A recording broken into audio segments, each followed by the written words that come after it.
le divin, le tout-puissant, dans l'atmosphère où il est assis, on le chante son refrain. Pourquoi est-ce que le tout-puissant inspire 150 chants? Et puis dans son atmosphère, il est assis, on chante, on chante. Et puis on souligne qu'il y a l'instrument, la harpe, qui est chanté au ciel, au repas de l'agneau. Pourquoi Dieu tout ce contexte? Parce que simplement dans le monde spirituel, le chant est une réalité qui conditionne. Quand vous voulez que les gens pleurent, chantez un chant mélancolique, ils vont pleurer. Quand vous voulez qu'ils se réjouissent, chantez quelque chose, ils vont se réjouir. L'humain et le chant marchent de pair. Le chant conditionne l'atmosphère.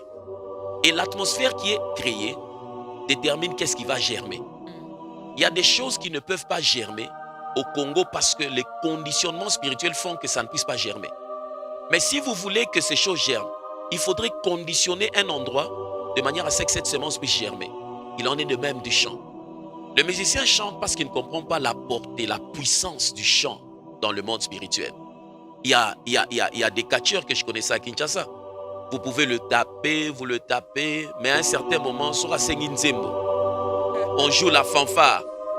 Bayembibo, vous sentez que le match change. Parce que simplement le chant conditionne.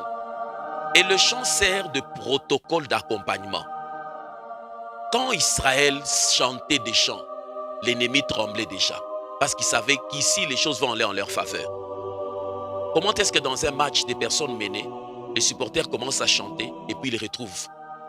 La puissance des chants est reconnue d'abord dans le spirituel et même dans la vie de l'homme. Le comportement des musiciens est attribué à une chose, l'ignorance. Et ne peut être corrigé que par une chose, la connaissance.